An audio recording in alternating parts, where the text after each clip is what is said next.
Ok, vamos então iniciar a segunda aula do curso de Teologia Básica. E o tema que nós estamos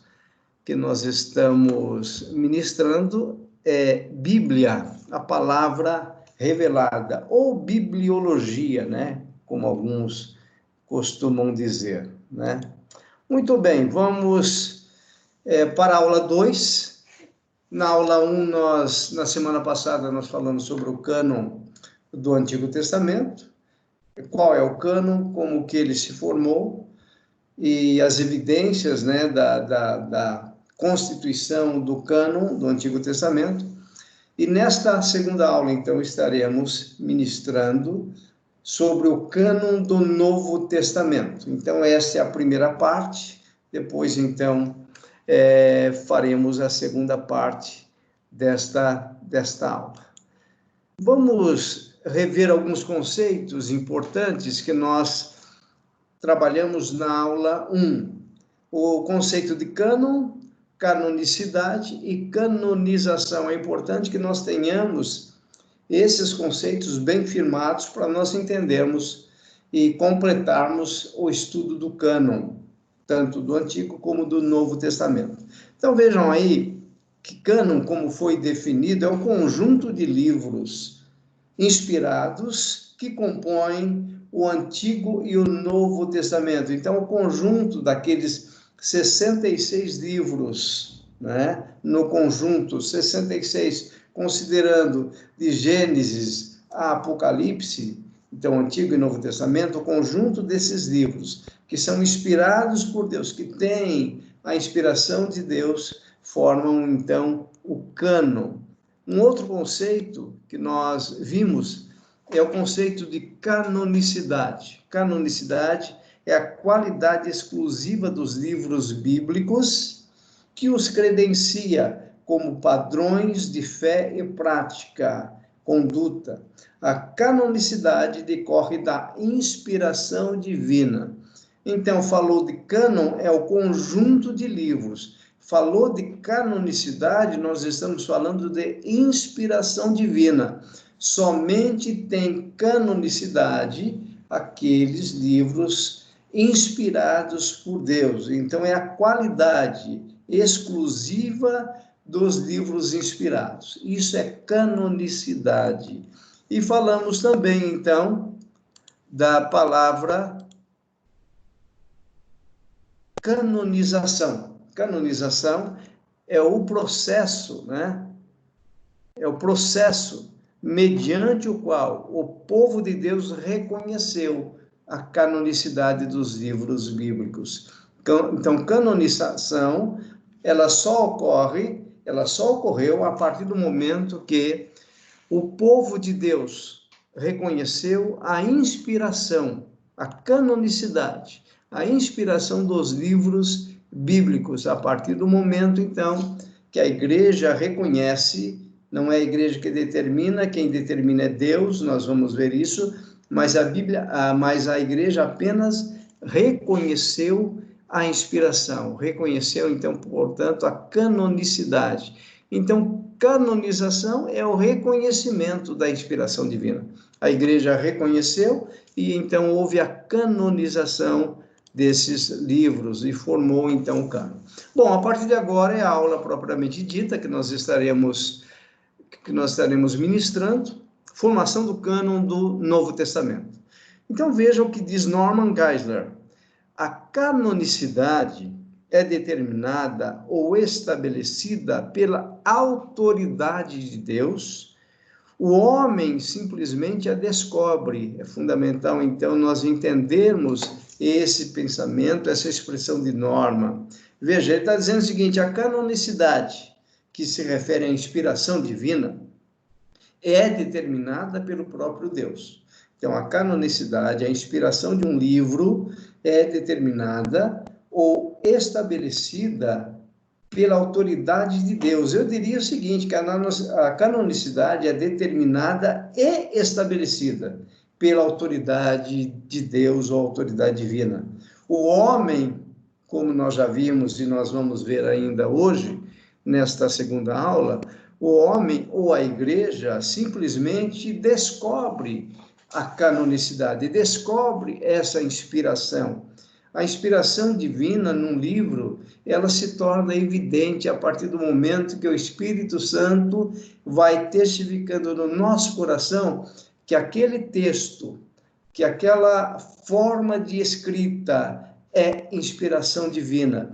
Vai ficar muito claro para nós de que os livros que não têm a inspiração divina, geralmente eles têm erros, não erros ortográficos, mas erros em termos de revelação, em termos de verdades bíblicas. É isso que eu estou dizendo. Então, a canonicidade é determinada e estabelecida pela autoridade divina. Então, quem determina e quem estabelece a inspiração é o próprio Deus. Nós apenas confirmamos, nós não temos autoridade. Nós, quando eu falo nós, eu estou falando dos pais da igreja, lá no primeiro, segundo, terceiro, quarto, quinto século, tá? A igreja no seu início. Então, nós, fazendo parte dessa igreja, nós não temos, nós não tivemos autoridade para determinar este livro é divino, este não é. Na verdade, foi um conjunto de critérios bem estabelecidos, dirigidos pelo próprio Deus, e a igreja, então, reconhece ou ela descobre essa autoridade divina, que é a própria canonicidade ou inspiração divina. Então, vamos lá, alguns critérios para um livro ser incluído no cânon. Tá? Esses critérios são fundamentais, tanto para o cânon do Antigo Testamento, como para o Novo Testamento. Então, o primeiro critério que nós vamos colocar aí, que nós vamos ver, é que esse livro deve ter autoridade divina. Novamente, autoridade divina está relacionada com canonicidade, e canonicidade está relacionada com inspiração. Se tem inspiração divina, logo tem autoridade divina, tá? Esse livro, olha só a pergunta que devemos fazer. Esse livro é autorizado, proveniente das mãos de Deus? Essa é uma pergunta que era feita e deve ser feita ainda hoje, tá? Esse livro é autorizado, ou seja, é proveniente das mãos de Deus? Uma outra pergunta para se referir à autoridade divina é: esse livro resiste à pergunta, assim diz o Senhor? Então, essa questão da autoridade divina é fundamental como critério para nós incluirmos um livro no cânon ou não. É lógico que o cânon, tanto do Antigo como do Novo Testamento, já está fechado. Ou seja, a revelação que Deus tinha para nós, os livros que ele inspirou homens a escreverem, ou os livros que ele mobilizou homens para escreverem, eles são todos escritos, desde Gênesis a Apocalipse. Mas essa ideia aqui foi o que permeou no início da igreja, lá nos primeiros séculos, da autoridade divina, com essa pergunta. Esse livro resiste à pergunta, assim diz o Senhor? Por quê? Porque nos livros apócrifos, né, os livros que não eram inspirados e não foram inspirados, você vai ver que quando você passa por esse critério, esses livros, eles não se sustentam. Essa é a ideia, ok? Um outro critério é a respeito dessa pergunta. Esse livro é profético, tá? Não significa dizer que todos os livros, que os 66 livros são proféticos. Mas um dos critérios para analisar a canonicidade ou a inspiração divina é exatamente fazer essa pergunta. Esse livro é profético? Ou seja, foi escrito por um homem de Deus devidamente reconhecido? Então, veja, a questão do caráter do escritor, da pessoa, né, da cultura, isso era levado em conta para incluir um livro no cânon. Então, era um critério, essa pergunta: ele é profético? A outra pergunta: esse livro é autêntico? O que significa isso? Olha só, os pais da igreja, aqui os pais da igreja, nós evangélicos, usamos esse termo pais da igreja, mas também eles são considerados padres da igreja. A palavra padre no grego significa pai. Então, os pais da igreja, não é? Eles tinham a seguinte orientação. Nós vamos ver alguns aqui, nós vamos ver 5 pais da igreja, tá? E eles tinham a seguinte orientação a respeito da inclusão de um livro no cânon. Na dúvida, jogue fora. Olha só que interessante. Havendo dúvida, eles não incluíam o livro no cânon.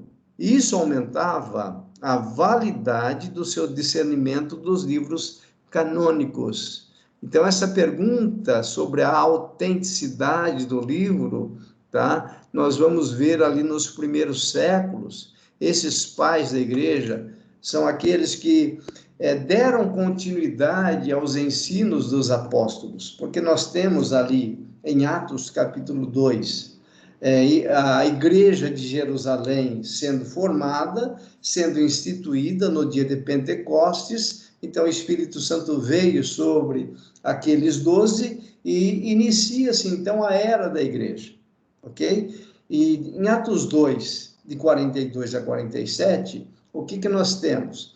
Nós temos a doutrina dos apóstolos muito bem estabelecida. Então, o ensino ali em Atos 2, de 42 a 47, era baseado unicamente na doutrina dos apóstolos. O que eram a doutrina dos apóstolos? A doutrina dos apóstolos, elas eram baseadas nos livros inspirados do Antigo Testamento e nos ensinos de Jesus. Nós não podemos esquecer que a igreja, então, ela tem o seu início por volta do ano 33 depois de Cristo, ok? No ano 33, entre o ano 30 e o ano 33 depois de Cristo, e ali inicia seu ensino. Veja, Jesus tinha morrido, tá? Tinha ressuscitado e tinha subido aos céus. Então, quem é que ficou? Os apóstolos, tá? Os discípulos que se tornaram apóstolos. Então, agora, a igreja era doutrinada, era ensinada por esses homens. Então, ela permanecia, ela perseverava na doutrina dos apóstolos. Todos os ensinos de Jesus e os ensinos inspirados do Antigo Testamento, então, formava essa doutrina. E tem também uma questão importante aqui que nós devemos pensar, a questão da tradição oral dos judeus. O que significa a tradição oral? A tradição oral significa que os judeus, eles tinham e têm como hábito a memorização da palavra. A memorização. Então, aquela ideia de inculcar a palavra na cabeça da criança, na mente da criança. Então, o judeuzinho, ele já é ensinado aos poucos a palavra de Deus. O Pentateuco, por exemplo, muitos versículos eles sabem de cor. Então, a tradição oral ajudou muito aos judeus para o cânon do Antigo Testamento. Porque a partir do momento que você memoriza aquilo que é inspirado, quando aparece algo falso, você identifica. Então, os pais da igreja usaram esse mesmo critério, ok? Dizendo o seguinte, que na dúvida, jogue fora. Então, quando o texto parece inspirado, mas você vai identificar em alguns trechos, em algumas formações de frase, palavras que não têm muito a ver com a doutrina bíblica, então surge ali uma dúvida. Na dúvida, isso aí deveria ser jogado fora. Então, isso aumentava a validade do discernimento dos livros canônicos. Então, esse é o terceiro critério. O quarto critério era o seguinte, Esse livro é dinâmico? Há uma dinâmica no livro? O que significa isso? O que os teólogos querem dizer com esse dinamismo? Isto é, veio com o poder transformador de Deus? Esse livro, a pergunta era, ele tem poder, por causa da inspiração divina, ele tem poder para impactar o coração do leitor, do ouvinte, ao ponto de transformar? Porque, veja, os demais livros, eles podem trazer uma motivação, eles podem trazer uma inspiração, né, em termos de encorajamento a nós. Os livros de autoajuda, a gente sabe disso, não é? Tem livros que nós lemos de autoajuda que nos ajudam a pensar melhor, a analisar, a investir nisso, investir naquilo, mas aqui a ideia é que esse livro inspirado, essa dinâmica do livro, é uma dinâmica que o próprio Espírito Santo age em nós, ao ponto de transformar principalmente o nosso caráter e a nossa conduta. Então, nós vamos ver essa característica muito forte nos livros inspirados por Deus, porque é o próprio Deus que está ministrando no nosso coração. O Espírito Santo pega aquela mensagem, pega aquele texto inspirado e gera em nós mudança, transformação. Quando isso ocorre, tá? É um livro dinâmico, é um livro que produz mudança de comportamento, tá? Então, essa pergunta era feita, esse livro era dinâmico, é dinâmico? E o quinto critério é o seguinte, esse livro foi recebido, foi colecionado, foi lido, foi usado e aceito pelo povo de Deus? Então, o que os autores, o que os teólogos estão dizendo aqui? Veja, a igreja, ela se inicia, repito, ali em Atos 2, depois, se vocês verificarem em Atos 8, eu acho que é em Atos 8, principalmente quando tem o martírio de Estevão, a igreja é perseguida, tá? O Império Romano ainda estava em plena ação, ali no primeiro século, a igreja é perseguida e ocorre o que? A dispersão dos cristãos, é a conhecida diáspora. Então, eles se dispersam por todas aquelas regiões, tá? Tanto norte da África, aí pega aquela região da Macedônia, onde surgem aquelas igrejas, a igreja de Corinto, de Éfeso, de Colossos, da Galácia, todas essas igrejas em que Paulo esteve, e aí ele escreve suas cartas. Então, vejam, com essa perseguição, pela morte de Estevão, ali começa uma perseguição, e a igreja se dispersa. Então, nós vamos ter, ali no primeiro século, por volta do ano 50, anos 60, anos 70, essa perseguição, tá? Sem falar que no ano 70, como eu me referi na aula anterior, no ano 70, na verdade começou no ano 67 depois de Cristo, uma grande perseguição do Império Romano em relação à cidade de Jerusalém. Então, o Império Romano, na verdade, o exército romano, comandado pelo general Tito, eles sitiam a cidade de Jerusalém, ou seja, eles se formam ao redor ali, para então penetrar na cidade e destruir a cidade e o templo. Então houve grande perseguição e muitos fugiram, principalmente no ano 70 depois de Cristo. Então o que acontece? Formam-se pequenos agrupamentos de igrejas e sinagogas, onde eles estão estudando a palavra de Deus, principalmente os judeus. Depois, com a pregação, principalmente a pregação de Paulo, os gentios também vão tendo encontro com o Senhor Jesus e vão se convertendo. Então, nessas igrejas, porque agora nós não temos somente a igreja de Jerusalém, a igreja de Jerusalém, Atos 2, é a igreja primitiva. Então, quando se fala de igreja primitiva, deve vir à nossa mente a igreja de Jerusalém. Então, principalmente Atos 2, 42 a 47. Era aquela igreja modelo, né? Então, começam a surgir outras igrejas, e aí, veja só, nessas outras igrejas, os livros canônicos, eles eram recebidos, eles eram colecionados, e eles eram lidos e usados, ou seja, eles eram pregados, e por isso eram aceitos pelo povo de Deus. Então, quem contribuiu muito para a formação do cânon, tanto do Antigo como do Novo Testamento, foram os próprios judeus, porque eles tinham em mente exatamente os livros que tinham sido inspirados por Deus. Entretanto, os livros do Novo Testamento, os 4 evangelhos, as cartas de Paulo, o Apocalipse, as demais cartas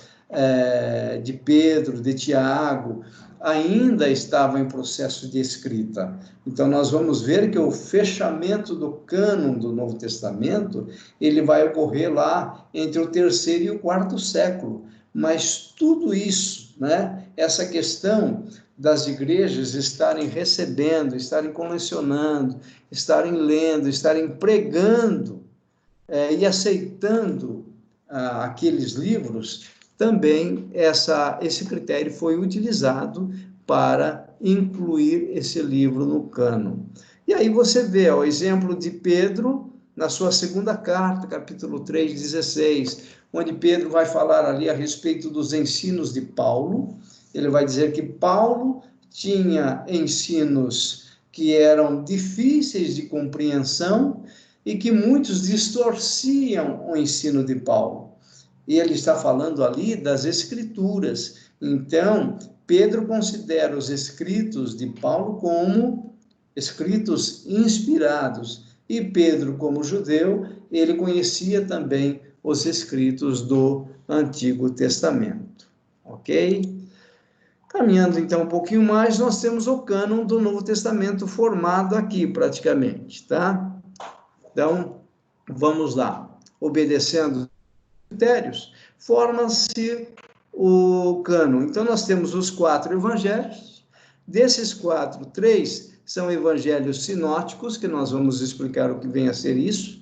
Os sinóticos são Mateus, Marcos e Lucas. E o 4º evangelho, então, é o evangelho de João. Depois nós temos os livros históricos, ou o livro histórico, que é o livro de Atos, que também foi escrito por Lucas. Então, Lucas escreve o Evangelho e o livro de Atos. Tá? Depois vem as epístolas paulinas, eclesiásticas, pastorais e pessoal. Então, o que é uma epístola eclesiástica? Tá? É aquela que tem como objetivo doutrinar a igreja. Essa palavra eclesiástica vem de eclesia. Eclesia é a palavra igreja no grego, tá? Então, uma epístola eclesiástica, ela vem trazendo ensinos. Por exemplo, Romanos, ela é fortemente doutrinária.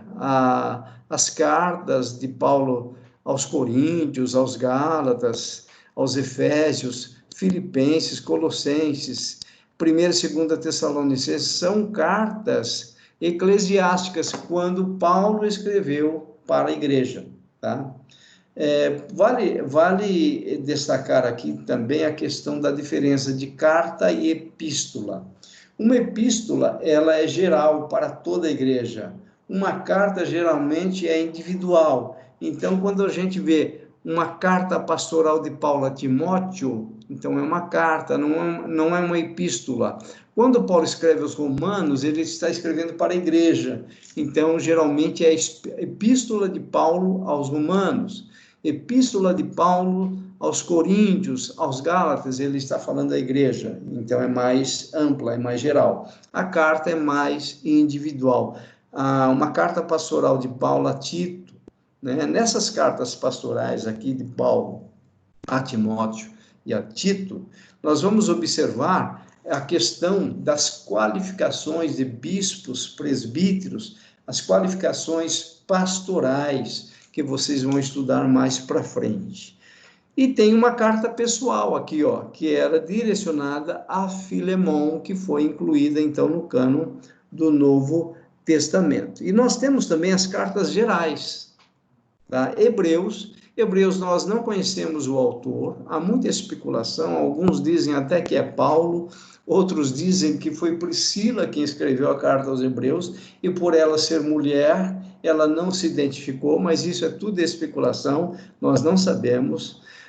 Carta a Tiago, 1ª e 2ª de Pedro, 1ª, 2ª e 3ª de João e Judas. E o texto apocalíptico, então nós temos o Apocalipse de João, ok? Esses livros, então, formam o cânon do Novo Testamento.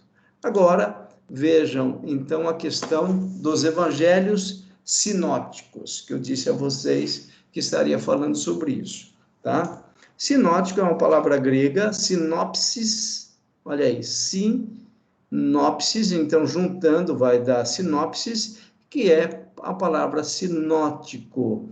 Então, o que significa sinopsis? Significa o seguinte, uma forma de ver junto. Então, quando nós colocamos esses 3 evangelhos, Mateus, Lucas e Marcos, ou Marcos, Lucas e Mateus, quando nós colocamos esses 3 evangelhos um ao lado do outro, nós vamos ver juntos.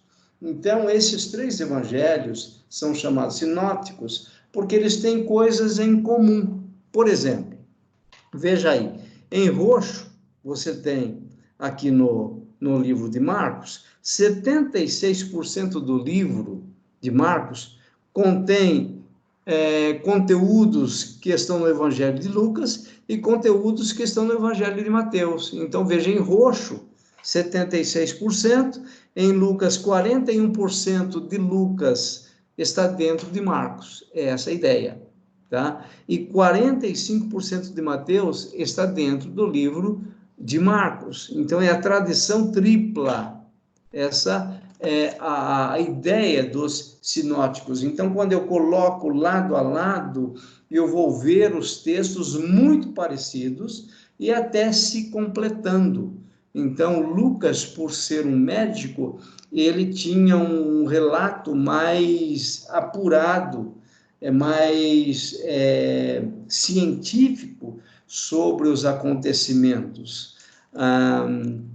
Por exemplo, no sermão escatológico de Jesus, você vai observar, fica isso como tarefa hoje à tarde para você, se você não dormir, você estudar o sermão escatológico de Jesus, em Marcos 13, em Lucas 21 e em Mateus 24.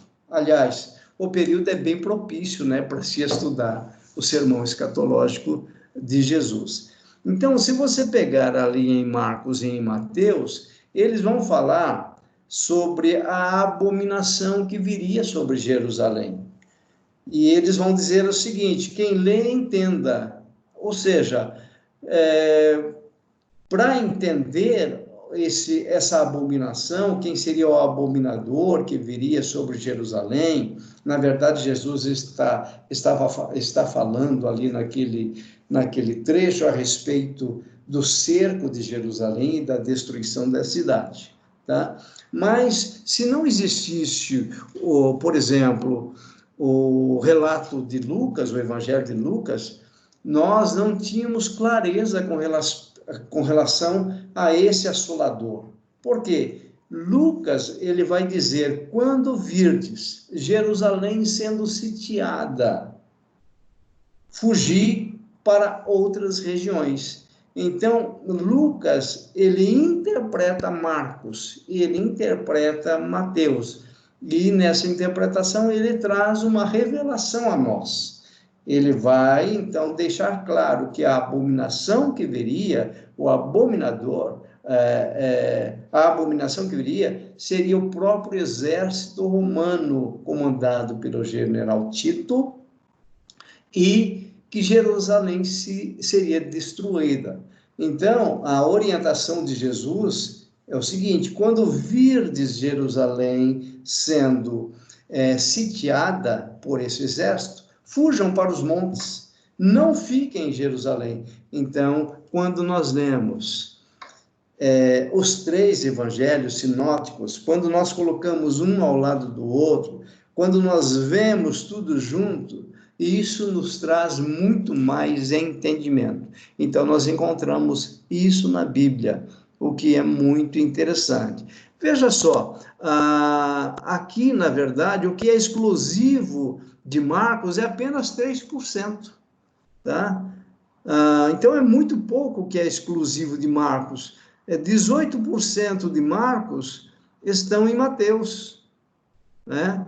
Então, é interessante a gente ver isso. Aqui, por exemplo, 23 em azul, 23% e 25% é a tradição dupla, o que significa dizer que 23% de Lucas está presente em Mateus e vice-versa, tá? Então, veja como Lucas tem uma extensão maior. Então, 35% do Evangelho de Lucas é exclusivo de Lucas, tá? Então, por quê? Exatamente por essa capacidade humana, e nós falamos na aula passada, no momento da mobilização, que Deus mobiliza o seu escritor.